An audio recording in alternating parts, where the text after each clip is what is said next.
Excelente aula, parabéns, muito bem explicado.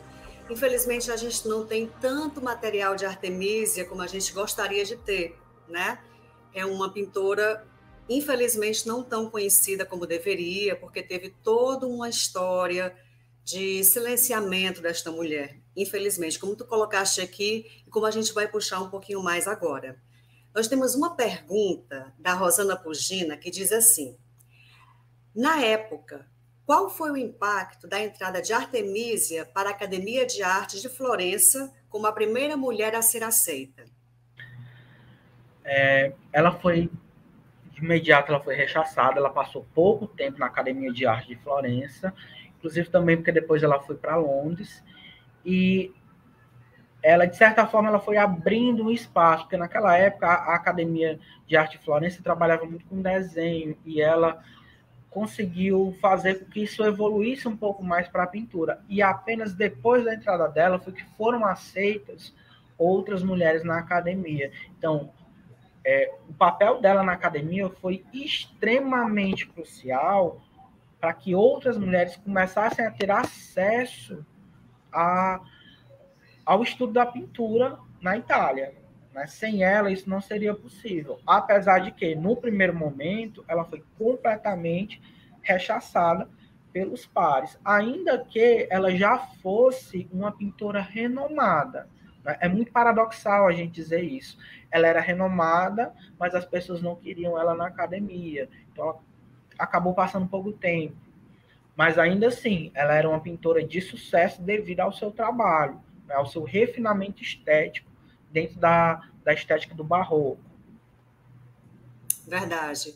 Ela teve um rechaço inicial. Esse rechaço se, digamos assim, estendeu por toda a sua vida, claro que bem menos, porque ela foi protegida, ela teve mecenas que a protegeram, que acreditaram nela, no potencial dela, e a contrataram em Florença,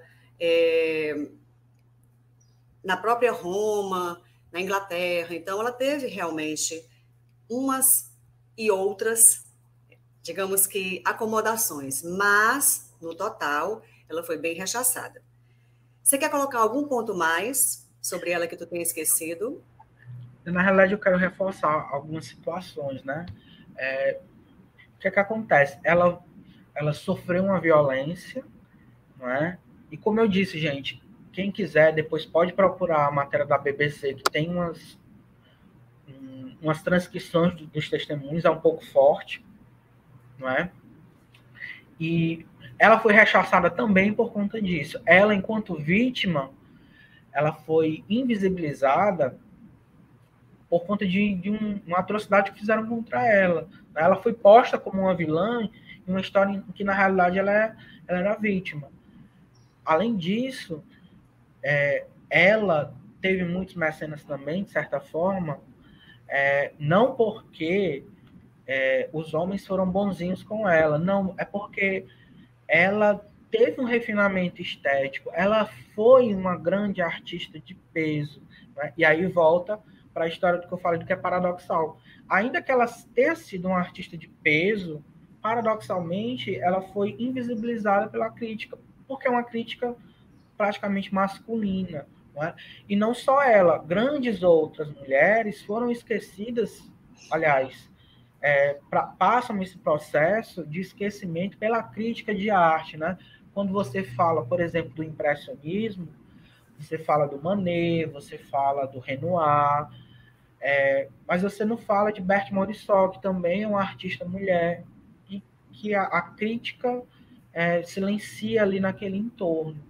O trabalho da crítica feminista para resgatar essas mulheres é muito importante por conta disso, para mostrar como nós, na sociedade estabelecida em que nós vivemos, nós invisibilizamos essas mulheres, porque a nossa sociedade, ela ainda é escrita por homens, né, por seres humanos do sexo masculino, que detêm o poder e que, infelizmente, vão apagando na crítica essas mulheres. E aí a gente vê isso na literatura, a gente vê isso na pintura, a gente vê isso na escultura, não é? Com várias outras artistas. É verdade. E só fazendo aqui um resgate de alguns detalhes dela, para a gente ver, ter noção do quanto essa mulher foi grande, ao mesmo tempo que invisibilizada. Vou só pontuar aqui alguns detalhes, a gente vai aprofundando, tá, Roque? Pode ser?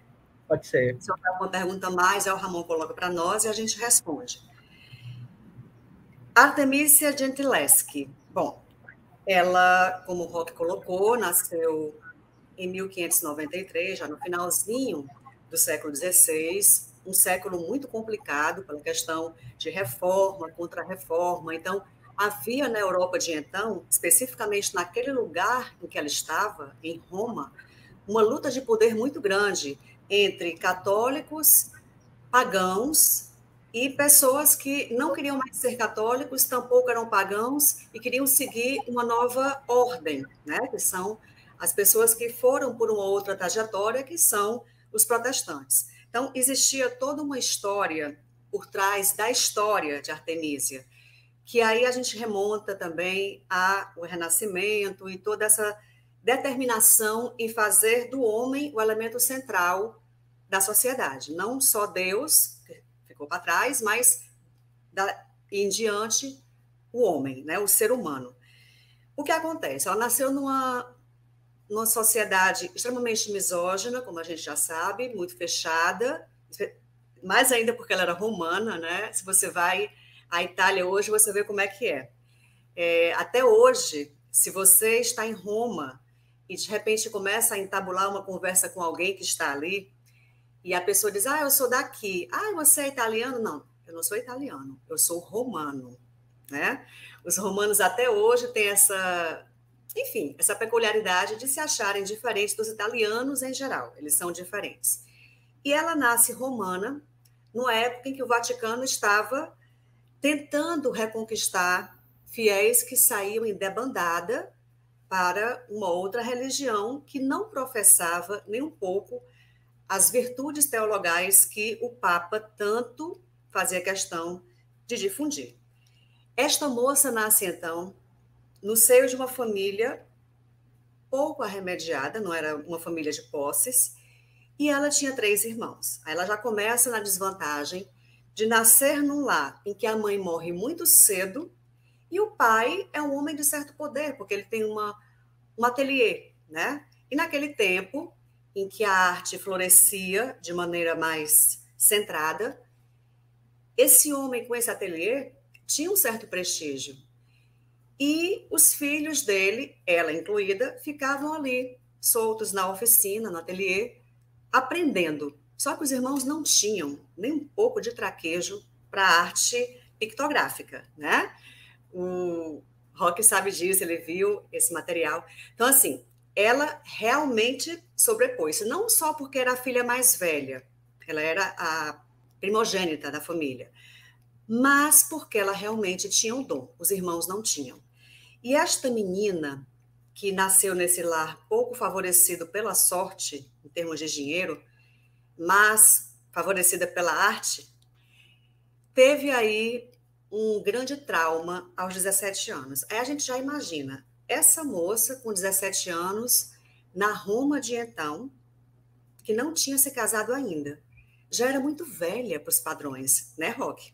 Com certeza, ela já tinha algum tipo de embate aí em termos sociais, porque uma moça com 17 anos, naquele momento em que não estava casada, era de se estranhar, né? Não era algo muito normal, porque a menina nada mais menstruava, os pais já tinham por certo com quem ela ia casar, isso é desde sempre, né? Até pouco tempo atrás, independentemente de Oriente ou Ocidente, tem sido assim, só mudou-se de um século ou pouco menos para cá.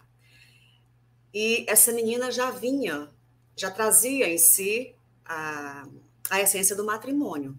E, claro, uma moça com 17 anos está pintando num ambiente totalmente emblemático masculino. A gente não tinha uma pintora ali, ela era, digamos assim, o ponto fora da curva, totalmente. E, claro, uma pessoa na idade dela que não quis casar, ou não conseguiu casamento até então, de repente querer estudar, querer competir com os homens, né, digamos assim, pintando, já seria muita ousadia. E, lógico, o pai a manda estudar perspectiva com um companheiro dele, com um colega. E esse colega acaba estuprando a moça exatamente quando ela tinha 17 anos. O pai chamava-se Horácio e o estuprador, Tassi. E como o Roque falou, o estuprador foi beneficiado pela lei, né? É impressionante isso, mas esperava-se que ela casasse com o estuprador porque era o normal, né? Era o normal que ou a pessoa fosse repudiada ou, com muita sorte, casasse com o estuprador, no caso de um estupro. E ela, por ser a única menina no lar que a figura feminina era só ela, porque a mãe morreu, estando a família muito iniciante ainda, ela não tinha nenhum poder dentro de casa, ela era uma pessoa apagada para o pai, para os irmãos. E, claro, o pai preferiu que ela continuasse mantendo esse relacionamento, mesmo sendo um homem casado. Ele era casado, ele orquestrou a morte da esposa, ele teve um caso com a própria cunhada, a irmã da esposa, ele quis matar, ele planejou matar Horácio, o pai de Artemísia, e, claro, não queria se casar com ela. Isso era totalmente fora dos planos desse homem.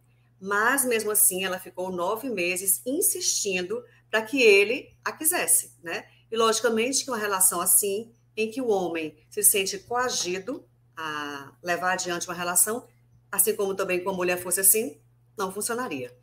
O detalhe é que, ao cabo de 9 meses, essa moça que é estuprada, que, enfim, é violada de todas as formas possíveis, acaba não casando com ele, mas com outro homem, uma pessoa de pouca significância, né? Um rapaz que estava começando ainda na pintura, era um parceiro dela de alguma forma, poderia ser, mas acabou não sendo nunca um parceiro de pintura.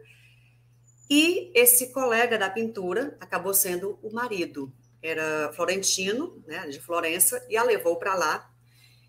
E, claro, o processo dela entre o Tassi ser preso, né, ser, digamos, de alguma forma denunciado e preso de verdade, entre aspas, foram 7 meses. Foram 7 meses de sofrimento para Artemísia, porque ela era torturada para dizer a verdade, que ela se insinuava para ele, enfim, toda aquela barbaridade que a gente já imagina. E, ao cabo desse tempo, esse homem não é ajusticiado, ele não é penalizado à altura, ele tem uma condenação, mas é algo pífio, realmente risível, e essa moça casa-se com esse florentino e vai para Florença, né?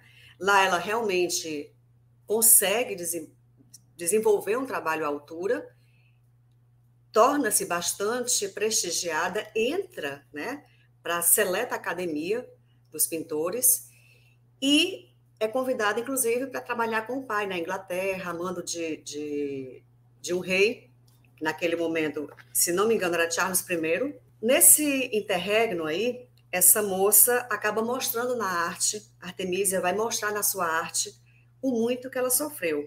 Eu não sei se Suzano e os anciãos, se é antes ou depois do estupro. Tu sabes, Roque?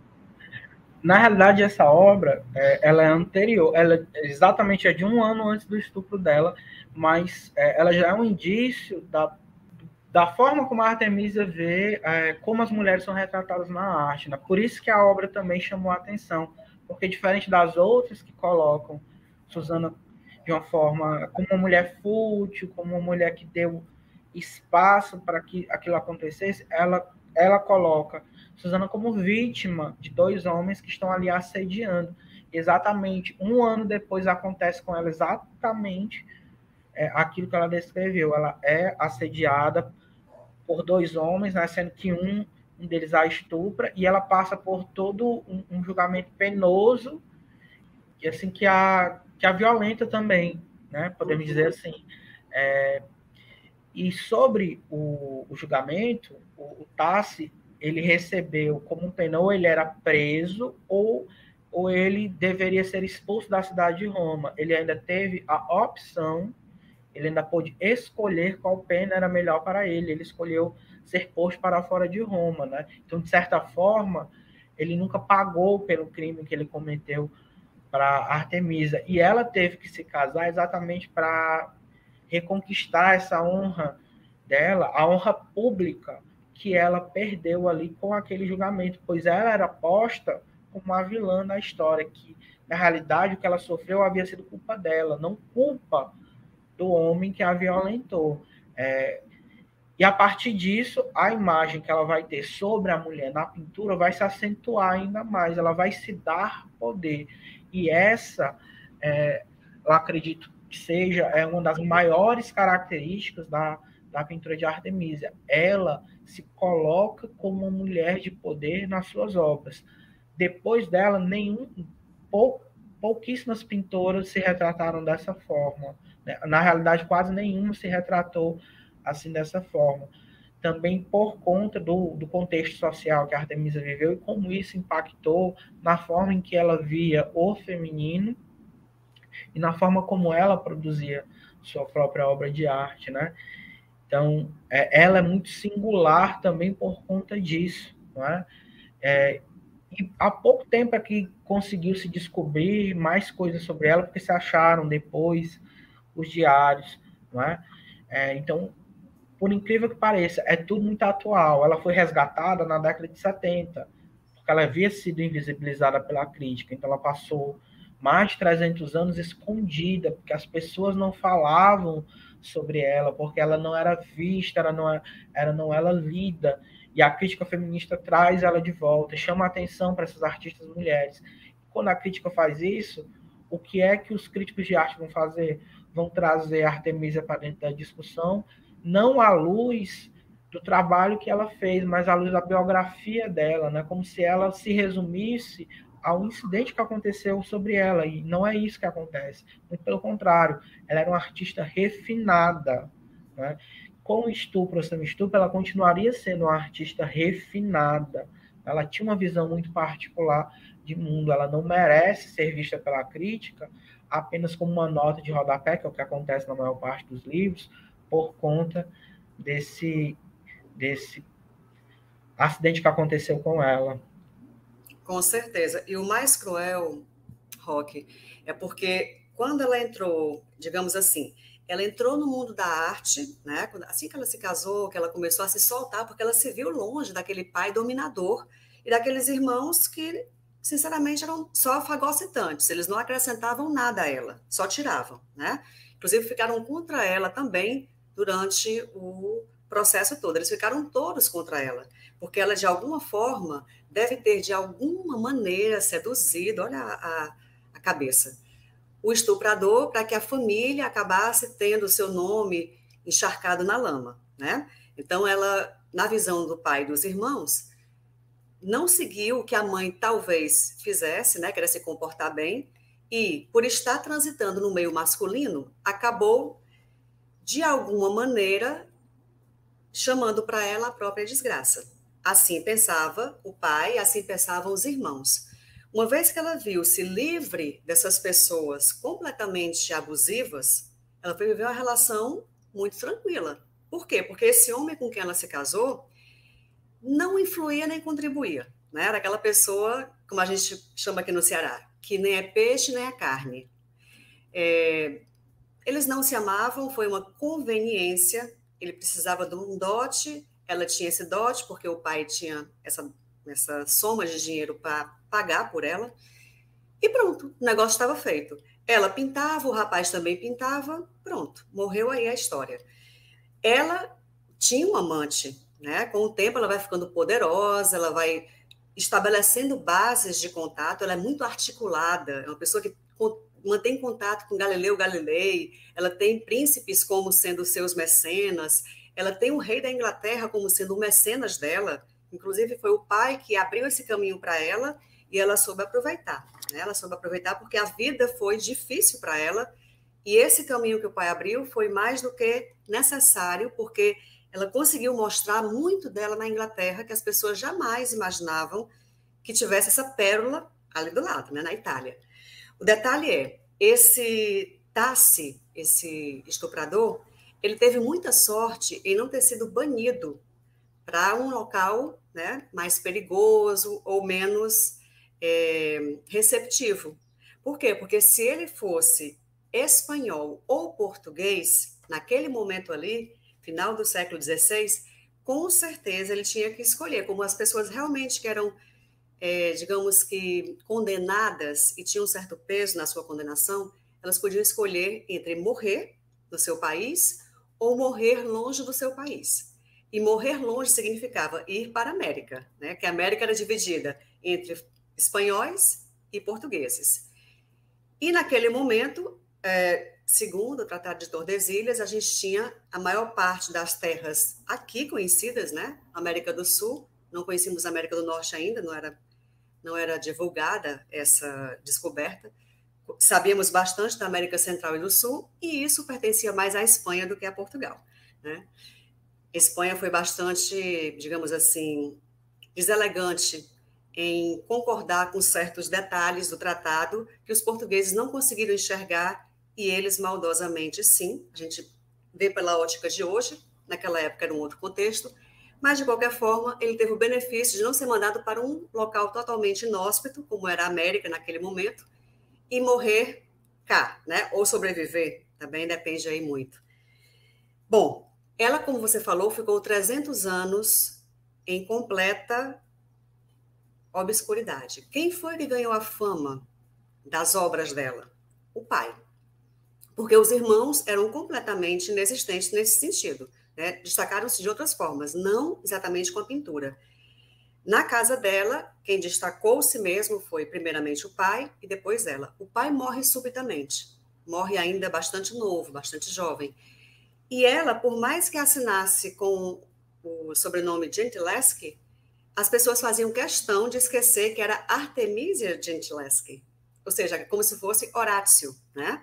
Então, o pai ganhou a fama dos seus quadros, mesmo sabendo todo mundo que ela que tinha pintado aqueles quadros, e não o pai, tá? Então, essa coleção de autorretratos e outros ficou realmente retida em certos momentos e em certos lugares, e só veio à luz no século passado, como colocou o Roque, já no final do século, anos 70, que ela virou totalmente um ícone pop, e aí nós tínhamos a presença também da figura de Frida Kahlo, que estava muito viva, né? A imagem dela, muito associada à arte contemporânea, a essa questão das cores, que também, né, foi uma virtuosa das cores. E falando em cores, a gente volta um pouquinho para Caravaggio, que foi a inspiração de Artemisia. Caravaggio, não sei se as pessoas sabem, mas o Roque pesquisou com certeza e sabe que o nome dele não era assim, né? Ele chamava-se, até coloquei aqui no cantinho, Michelangelo Merisi, não sei falar italiano tão bem. E ele adotou esse nome de Caravaggio porque Caravaggio era a região de onde ele vinha, né? Então, Caravaggio vinha dessa região de Caravaggio. Era um menino que teve também os seus percalços quando criança, né? Eu estou falando aqui menino, me referindo à criança Caravaggio.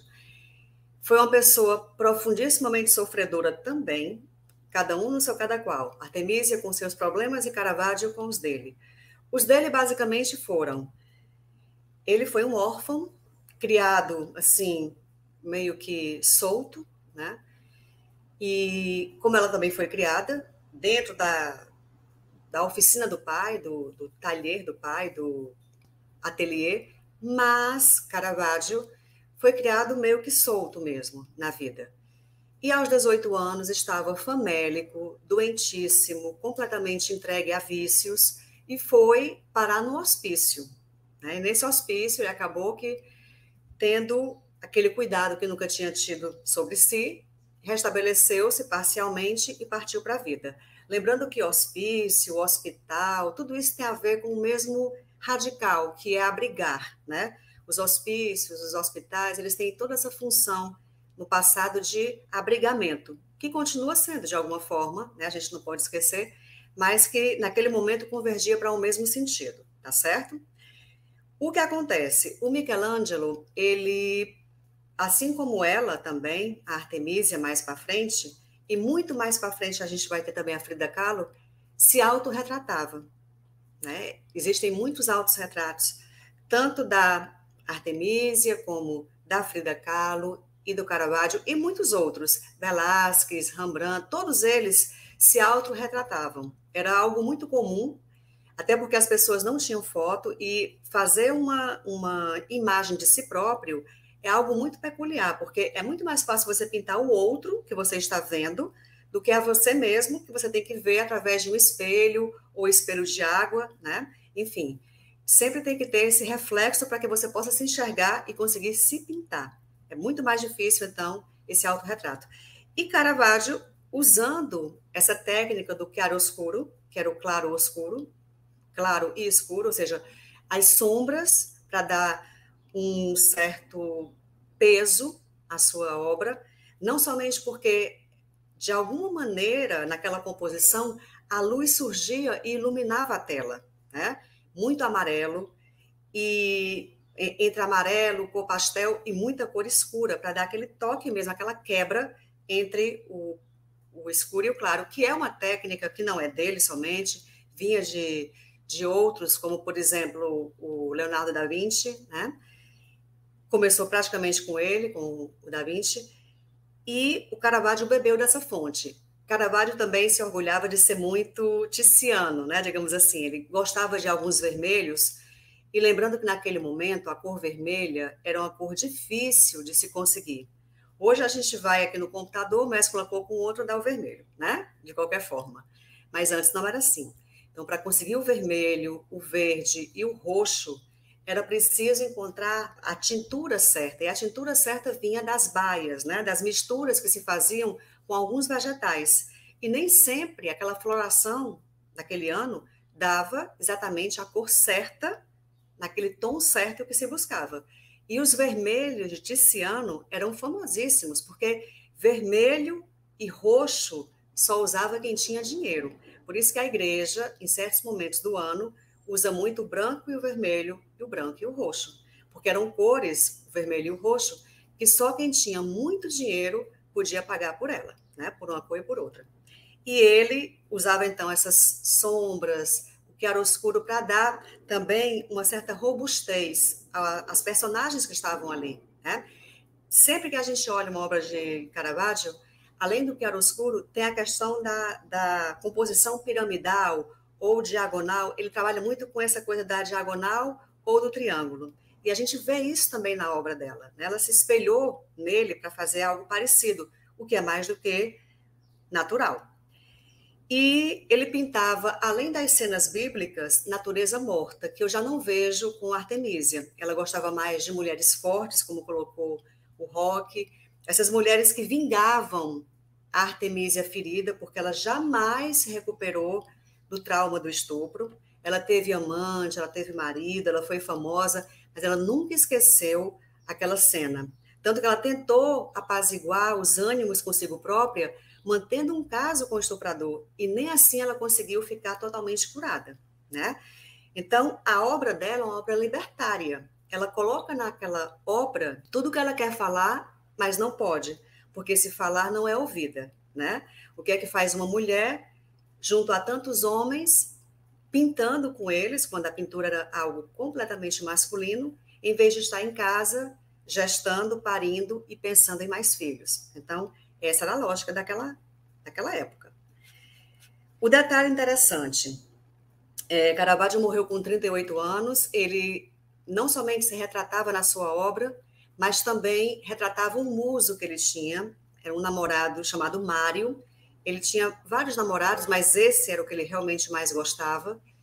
E Caravaggio era uma pessoa violenta, como Artemisia também chegou a ser em certo momento. né? Quando ela peitou o Tassi e quando ela se impôs na corte como uma pintora de renome, quando ela colocou dentro de casa um amante, o marido calou-se e aceitou porque precisava do dinheiro que esse amante trazia, essa mulher também teve a violência dela imposta. Assim como Caravaggio foi muito famoso pela violência física. E, metido em confusões, acabou assassinando, né, pessoa, uma ou duas pessoas, não está muito comprovado ainda. Até hoje eu vejo discrepâncias nisso. Mas ele era de compleição pequena. A gente vê isso, por exemplo, no Baco ou no Baco Doente, né, que são 2 quadros dele. Que ele está sempre muito, como a gente fala em espanhol, desmejorado, ou seja, não está muito saudável, né? Uma cor amarelada, porque ele gostava muito de amarelo também. Bom, voltando para ela, é importante a presença dela, especialmente pelos Medici, né? Quem vai à Florença tem a obrigação de visitar a Galeria della Uffizi, que é totalmente bem comunicada ali. Claro, não é uma entrada barata, mas a gente vai uma vez perdida na vida quando a gente vai, né, na Itália, e eu recomendo muito. Florença é uma cidade linda, com as suas pontes velhas, né, a Ponte Vecchia, mas uma cidade caríssima, né, da metade da Itália para cima tudo é muito caro, mas vale muitíssimo cada cêntimo de euro que você investe ali, tá? Porque você vai encontrar não somente obras dela, do Caravaggio, como inúmeras obras que os Medici tinham na sua posse e que estão hoje totalmente à disposição do público, né? Os Medici, como a gente sabe, dominaram a Itália durante bastante tempo em termos de cultura e, querendo ou não, se a gente conhece bastante de história da arte hoje, tal como ela está, a gente deve também aos Medici. Bom, alguma coisa, Roque, que tu queres acrescentar?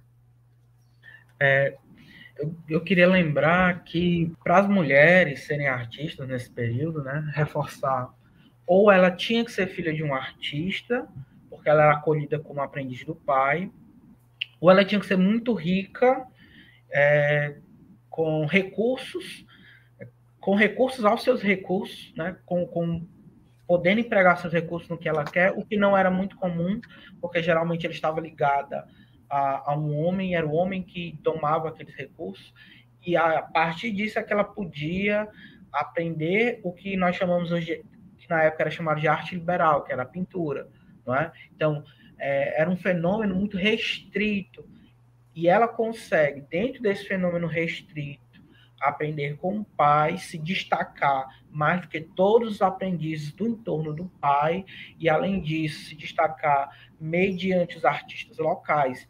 Ela realmente ela foi uma artista de mão cheia, não tem como você dizer que ela não foi uma artista boa. Ela é tão boa quanto Caravaggio, ela só não é igual ao Caravaggio porque eles pintavam temas, ainda que fossem temas parecidos, eram sob perspectivas diferentes, eram aspectos diferentes. Ela enfatizava o poder dela enquanto mulher, ela enfatizava temas que estavam ligados à vida feminina nesse sentido. Ela gostava de trabalhar com santas, com personagens de mulheres da Bíblia, em situações de poder, sempre. Ou com figuras históricas femininas. Ela vai retratar Lucrécia, da história romana, ela vai retratar Cleópatra, pelo menos Lucrécia e Cleópatra, ela retrata pelo menos 3 vezes. Ela retrata Maria Madalena, ela vai retratar Santa Catarina de Alexandria, ela vai retratar Santa Catarina de Sena também, ela vai retratar Ruth, Judite, Maria Madalena, ela vai sempre retratar mulheres em posição de poder, né? O quadro de Susana tem pelo menos 3 versões diferentes que ela fez. E assim, eu também queria lembrar que a crítica de arte, ela resgata as mulheres da modernidade para cá, né? Então, você escuta, você lê crítica de arte das mulheres, da Semana de Arte Moderna, digamos assim, para cá. De lá para trás, essas mulheres, no geral, elas são apagadas, elas são esquecidas, elas são postas como notas de rodapé. Os trabalhos delas não são analisados, eles não são bem vistos com profundidade. Sempre é posto do lado, em contrapartida a um homem, na maior parte das vezes, 99% dos casos. É a crítica feminista que vai resgatar essas mulheres lá na década de 70, que começa com esse questionamento: será que não existe realmente artistas mulheres, ou será que essas mulheres não são vistas? Né? E é a partir desse questionamento que as pessoas vão começar a se voltar para essas artistas mulheres, porque elas foram invisibilizadas na maior parte das vezes, em 99% dos casos. Por isso que é importante que a gente se atente a observar, a ter outros olhares, né, sobre as obras de arte, sobre a literatura, sobre a pintura, sobre a escultura, que nós possamos nos abrir para ter outros olhares e observar e dar luz a essas mulheres que são esquecidas na maior parte das vezes. Né? Por que Caravaggio, que é uma figura tão controversa, recebe o holofote, e na maior parte das vezes o holofote vai sobre o fato dele ser um artista muito bom e não sobre a biografia dele, enquanto que a Artemisa, que era uma artista muito refinada, ela vai receber um holofote em decorrência do estupro, e não por conta da arte dela, sendo que os dois são tão diferentes entre si por conta disso. A Caravaggio era uma figura muito mais difícil da Itália do que a figura de Artemisia. Né? E ele, ainda hoje, para a crítica, ele é muito mais visto do que ela. Se você pegar um livro de língua portuguesa, várias versões aí, quando você vê a imagem de leitura de imagem do barroco, geralmente, quando é do barroco italiano, é uma leitura de imagem que vai remeter a Caravaggio. Não é uma leitura de imagem que remete à imagem de Artemisia, por exemplo. É verdade.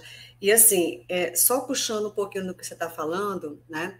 Eles são diferentes, eles têm aproximações, têm afastamentos, né? Mas em termos de refinamento, Caravaggio não se compara à Artemisia, porque a Artemisia ela é posterior a Caravaggio. Então, ela já está influenciada pelo que ele fez, pelo que ele, né, deixou ali como legado, e ela melhora essas técnicas, porque Caravaggio já pegou essas técnicas dos seus antecessores, ou seja, de Da Vinci e outros, e ele e seus pares trabalhavam dessa forma, e ela continuou essa tradição, né? Só que bastante mais refinada, e ela se pautava muito no que você coloca, na questão da mulher, a mulher sendo empoderada, a mulher matando aquele homem que faz mal à sua comunidade, porque Judite, em hebraico, é judia, e ela era uma mulher que estava tentando manter a coesão do seu povo e ver seu povo livre de Holofernes, que era um comandante assírio e que estava amando de Nabucodonosor II, estava ali para matar o povo dela. Então ela consegue, juntamente com uma escrava dela, né, uma escravizada dela, enganá-lo, ludibriá-lo e matá-lo. Inclusive, ela é bastante mais feroz do que a própria escravizada, que poderia ser mais feroz que ela no ato, e ela realmente é bastante feroz, que não condiz muito com a condição de mulher naquele momento, né? Que a mulher tinha que ser doce, gentil, quanto mais melhor. Então, ela totalmente às avessas com relação a isso. A gente tem uma pergunta da Paulinha, que diz assim: existe algum relato atual que compile as obras de pintoras desse período que sigam o mesmo estilo de pintura de Artemisia ou se basearam em suas obras? Um relato não existe. O que existe são estudos. Esse livro da Suzy Hodge, né, Breve História de Artistas Mulheres, é um livro que ele compila várias artistas mulheres que são invisibilizadas. Ele não aprofunda, mas ele aponta nomes, datas, estilos, que para quem quer fazer uma pesquisa a posteriori mais aprofundada, é excelente para você ter, porque ele te dá um direcionamento. Como essas autoras, na maior parte das vezes, elas foram invisibilizadas, é difícil até eu dizer que uma autora conseguiu seguir o mesmo estilo de outra autora, porque essas autoras elas não conseguiam se comunicar.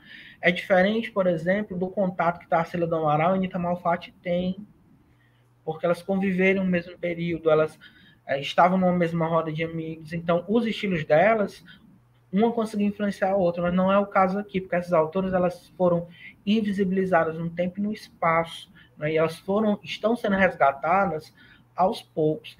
E ainda que eu digo que elas estão sendo resgatadas, se você for no Google acadêmico, se você for pesquisar artigos, colocar nomes dessas autoras, que a gente vai ver é que a maior parte das autoras mulheres que são analisadas, das pintoras mulheres, são pintoras modernas, porque é o que a crítica mais atual consegue resgatar. As anteriores, parece que as pessoas ainda não conseguem chegar até lá, porque elas não conseguem ver, porque a crítica não se aprofunda, porque elas não aparecem em livros, não é? E isso a gente vê na literatura, a gente vê na pintura, a gente vê na escultura, não é? Então faz necessário que nós possamos ter esse olhar. Inclusive, no Brasil, tem um livro chamado Pintoras Acadêmicas do Brasil. Porque quando a gente fala em pintura feminina no Brasil, a gente fala em Tarsila do Amaral e Anita Malfatti. Parece que não tem ninguém antes delas. Mas tem esse livro que tem essas pintoras que não aparecem nos livros que a gente vê por aí. Porque os livros de arte ainda invisibilizam mulheres. Totalmente. E uma coisa que me chamou muito a atenção, Roque, vendo sobre ela, estudando sobre ela, além dessa mulher forte que ela retrata na sua obra de forma muito apropriada mesmo, porque ela se coloca como sendo ela própria ali que está se vingando, né? A gente percebe muito isso. A questão da mama, né? Ela fez vários autorretratos, como também Caravaggio, como Velázquez, como Rembrandt, como vários outros também fizeram na sua época, em seu contexto. Mas as mulheres que ela retratava, que estavam nuas ou seminuas, porque ela foi uma retratista de mão cheia, e quando não era ela, e até sendo também, ela tocava sempre o seio, uma mama. E aí eu associei também com a mama, né, italiana, porque ela não tinha mãe, ela cresceu sem essa figura da mãe. E ela foi uma pessoa muito empoderada, mesmo não tendo tido essa figura de poder que a mãe exerceu, porque a mãe dela não sobreviveu, né? Sabemos que ela morreu muito jovem e deixou a filha realmente aos cuidados de um pai relapso e irmãos idem. Tanto que ela chegou a ser estuprada e foi culpada pela família, pelo próprio estupro. Uma coisa totalmente absurda, né? Então, essa questão de vê-la retratada ou não, mas retratando mulheres nuas ou seminuas tocando a mama, me chamou muita atenção também, com relação a esse poder, né? Esse poder que essa mulher tem. Algum detalhe mais que eu anotei, que Santa Catarina de Alexandria está também presente, né, nessa obra dela, como também esteve presente ali naquela primeira aula que nós tivemos dessa edição, porque Santa Joana d'Arc tinha em Santa Catarina de Alexandria uma das pessoas que apareciam para ela. Era um dos anjos, né? São Miguel, se não estou enganada. Tinha Santa Catarina. Então, assim, ela tinha umas visões e a santa que mais aparecia para ela, dizendo que ela tinha, esse no caso de Joana d'Arc, ela tinha que levar o país dela adiante, mas liderando mesmo o exército e vencer os franceses, essa mulher que aparecia para ela era Catarina de Alexandria, que é a mesma que está aqui agora, que ela retrata, Artemisia retrata tão bem, e que tem o mesmo nome que a nossa segunda estudada dessa edição, que foi Catalina de Erauso. Então, Catarinas estão presentes aqui nessas 3 aulas. A gente tem que fazer essas conexões para a gente ir lembrando, né? E fazendo realmente essas costuras entre aulas, que é importantíssimo. O que mais que eu posso falar?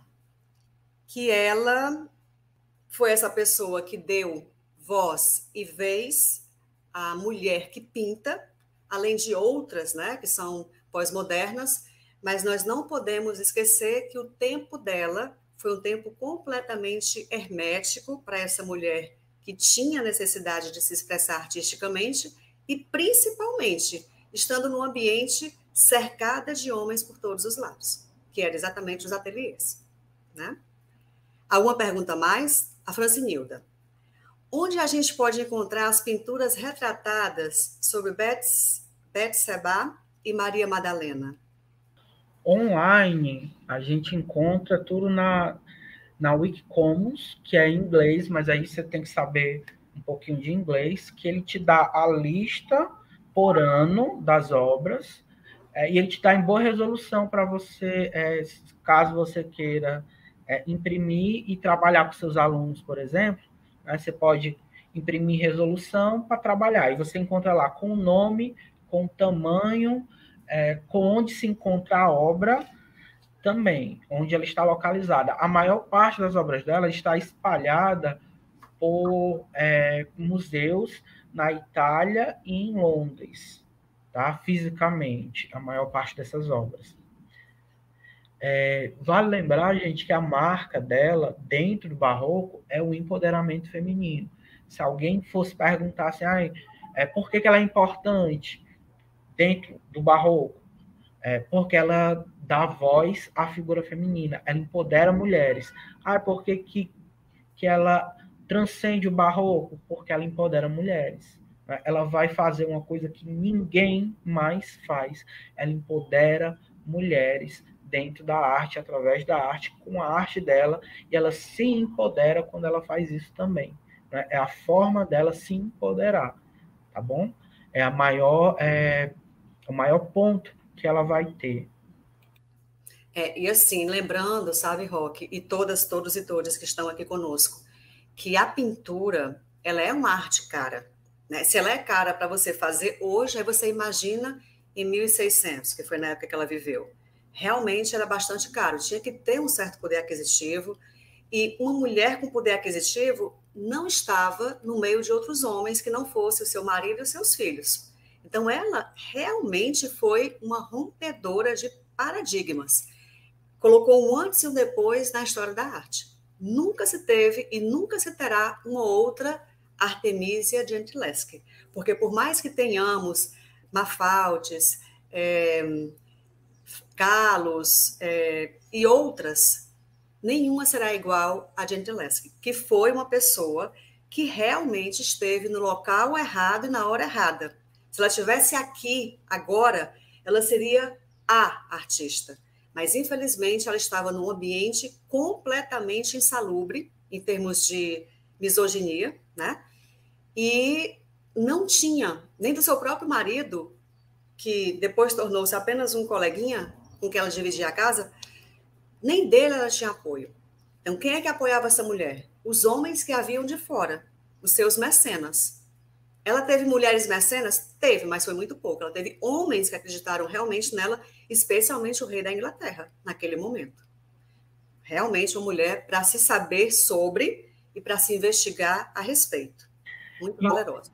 Inclusive, quando a gente compara com as duas artistas que são italianas, que são do mesmo período que ela, que são um pouco anteriores, que no caso aqui é a Sofosniba Anguissona e a Lavínia Fontana, não por elas serem artistas do Renascimento, mas porque a forma como elas trabalham o feminino é uma forma completamente diversa da forma que a Artemisia vai trabalhar.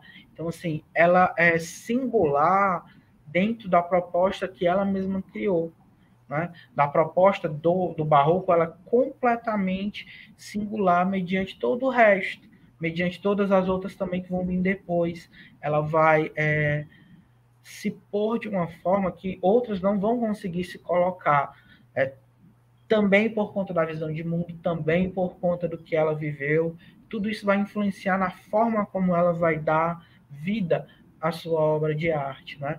Então, tudo isso é muito singular dentro da obra dela. E a gente vê também que muitas artistas que passaram por problemas assim, quando eu digo problemas assim, não pela a fatalidade do estupro, mas por condições sociais muito adversas, a expressividade artística vai ser diferente de outras, né? Então, a Frida Kahlo, que ela sofreu muito com o acidente que ela teve e que ela carregou por toda a vida, a forma como ela se vê na arte é muito ímpar também, não é?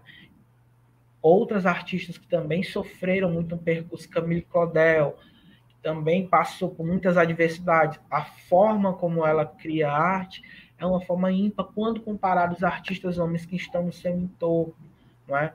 E também vem para essa reflexão, que ainda, naquela época ainda era, mas ainda hoje parece também que ainda é muito forte, que o ambiente artístico ainda é visibilizado apenas para homens, as mulheres ainda são muito invisibilizadas, não é? De certa forma, quando a gente fala em pintora brasileira, a gente só lembra de cabeça de Anita Malfatti e Tarsila do Amaral. E as outras? Elas foram ali suprimidas, elas estão espremidas, suprimidas pela crítica, ainda hoje, né? Pouca gente conhece outras artistas aí do percurso. E cabe a nós, como estudantes, nos debruçarmos sobre essas mulheres, lançarmos luz sobre as obras delas, analisarmos e apontarmos assim o que elas têm de singular ainda hoje. E pegando aqui um gancho da tua fala, Roque, a pergunta da descrição é exatamente essa, né? Porque Artemísia foi essa mulher plural na sua singularidade, mas voltando os olhos para hoje, quem é que seria a Artemísia de hoje? Que Artemísias nós conhecemos na arte, na pintura especificamente? Esse é um desafio que a gente coloca para as pessoas que vão responder, né? Porque a gente, quando fala de pintura, só lembra de homem, especificamente um nome ou outro de mulher que salta assim a nossa, enfim, a nossa seara, mas majoritariamente homens.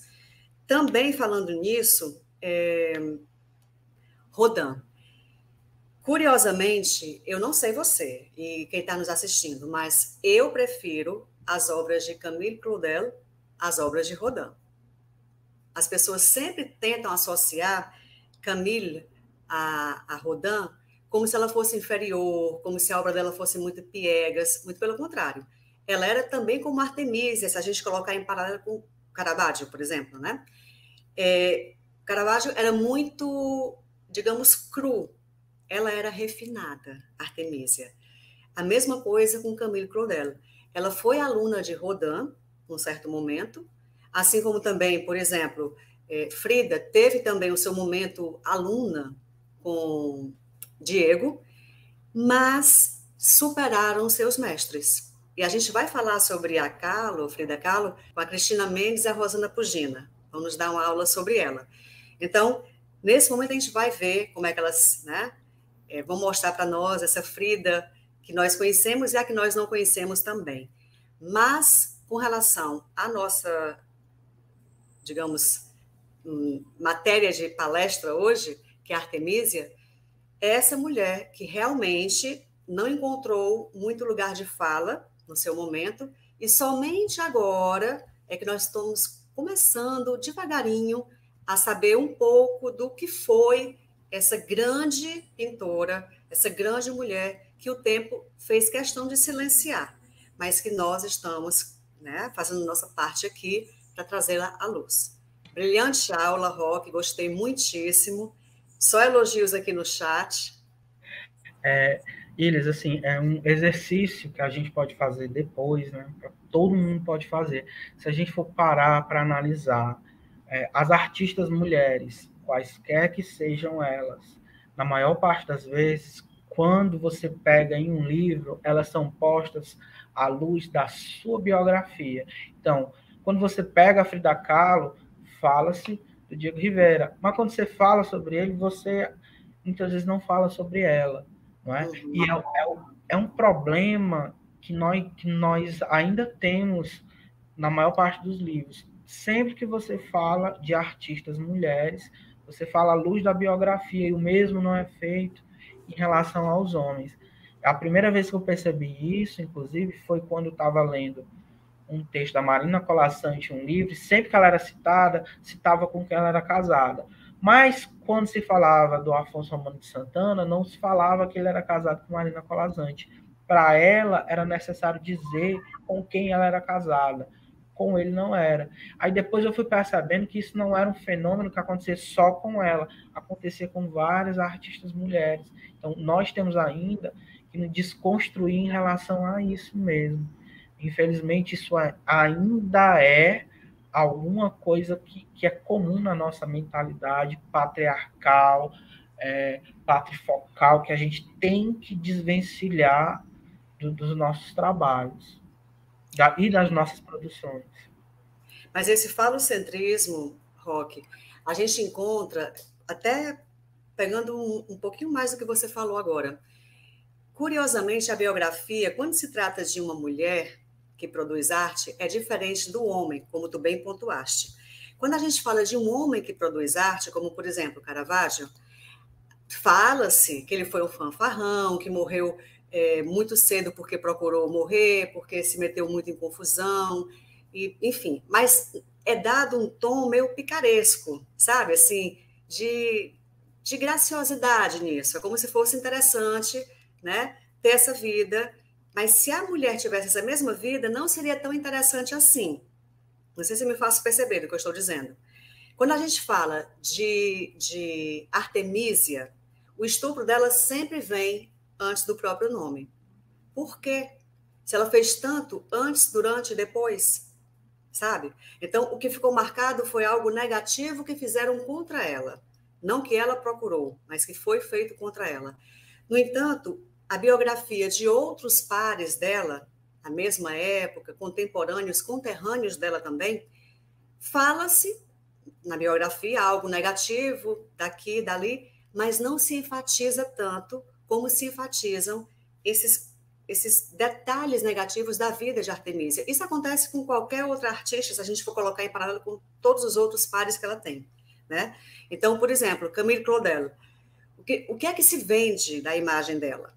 Que ela aprendeu com Rodin e tentou ser melhor do que ele. Apaixonou-se por... Olha como é minimalista a coisa. Apaixonou-se por Rodin, ele não correspondeu à altura, ela enlouqueceu e foi mantida numa instituição psiquiátrica até o fim da vida. A única pessoa que visitava essa senhora, Camille Claudel, já senhora, porque ela morreu muito idosa, foi o irmão Paul. Então, Paulo, era a pessoa que a visitava, era o elo que a unia com a vida social, né? Se é que a gente pode falar assim, porque ela se internou ali e ficou 40 anos, né? É uma coisa absurda. Mas por quê? Porque ousou dizer, eu sou melhor do que você. E ousou mostrar e ele reconheceu.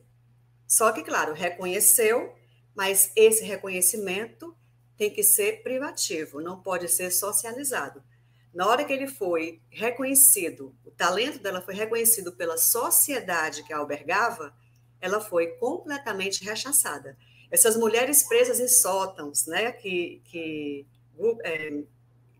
Gilbert e Gilbert tanto falam no seu livro, em 79, trata exatamente disso, dessa mulher que tem que estar enclausurada. A mulher que tem poder, que tem sedução, que tem algum tipo de poder sobre o homem, né? A palavra que é poder, não é outra, ela tem que ser afastada. Quer seja no sótão, quer seja num manicômio, se é que a gente pode usar essa palavra, que é muito pesada, uma instituição psiquiátrica, né? Fica melhor. Ou numa prisão, encarcerada, ou na própria casa, casada com filhos que a sugam, maridos que as abusam, enfim. É essa a mensagem, infelizmente, que a gente às vezes encontra, né? Perfeito. Alguma dúvida mais, Ramon? Não, né? Roque, eu te passo então as palavras para as suas últimas colocações. Eu gostaria de agradecer a todos, todas e todos que estiveram aqui, que participaram nesse momento. Estimulo que cada um pesquise sobre artistas mulheres, seja na literatura, seja na escultura, seja na pintura, porque ainda se faz necessário. Tem gente que acha que não, você vai encontrar muita gente na academia que vai ser contra, infelizmente, mas se faz ainda necessário que nós nos debrucemos sobre essas mulheres, porque as artistas mulheres, elas não nasceram nos anos 2000, elas não nasceram no início do século passado, elas existem desde que o mundo é mundo e elas são invisibilizadas, e cabe a nós estudarmos sobre isso. É também necessário, enquanto homens, né, que nós pensemos aí se nós temos dado espaço para que as mulheres possam brilhar também, né, se nós temos apoiado essas mulheres nesses contextos em que são cabidos. Será que nós temos feito isso? Né? E nós devemos fazer, sim, sempre. Né? E mais uma vez agradecer a todos, agradecer a vocês pela oportunidade. Você que é uma pessoa que você sabe que eu gosto muito de você, que eu lhe chamei, inclusive, para a minha qualificação, porque eu gosto muito de você, sou muito grato por tudo que você me ensina e por esse grupo que é tão bom e que tanto agrega a todos nós. Muito obrigado a todos. Gratidão, meu amor. Eu também gosto muito de você. Desde a primeira vez que eu te vi no Encemp, de cara, já gostei da tua forma de se colocar, do teu conhecimento. Então, é algo que salta, vem antes de você. Isso me chamou muita atenção. E desde sempre, gosto muito de você, me sinto orgulhosa de ter você como um filho de Avalon. Para mim, para todas e todos e todos nós, é uma honra ter você conosco. Gratidão infinita pela aula, por nos trazer uma mulher tão soberanamente importante como foi Artemisia Gentileschi. Infelizmente, não é conhecida à altura, mas se de nós depender, assim o será. A gente vai trazer, sempre que pudermos, algo sobre ela, quer seja em eventos, quer seja em aula como foi essa, quer seja em momentos em que a gente esteja trocando ideias com os nossos pares, ela vai ser sempre ventilada, porque precisamos conhecer mais mulheres como ela e ela precisa ser reconhecida. Próxima aula será sobre uma mulher que também mexeu muito com o seu contexto, que foi Chica da Silva. Será apresentada na próxima semana. Rosalva Nascimento vai estar aqui apresentando para nós esta mulher forte. E a aula de hoje é dedicada à nossa rainha. Por isso que eu estou de rosa-choque. Assim como Artemisia, eu falo, por isso não provoque. E à luz de Rita Lee, eu digo, por isso não provoque, é cor de rosa-choque. Rita, essa aula foi para você. A todos, todas e todes, o meu muito obrigada. Um feliz e abençoado final de semana. Muito obrigada, Santinha, por estar no apoio social. Muito obrigada, Ramon. Muito obrigada, Edvander, por estarem no apoio técnico, por estarem nos bastidores, nos dando esse momento. E a todas, todos e todes, e especialmente ao meu amado, ao nosso amado Roque, gratidão. Que tenham todos um final de tarde pleno e abençoado. E até a próxima oportunidade.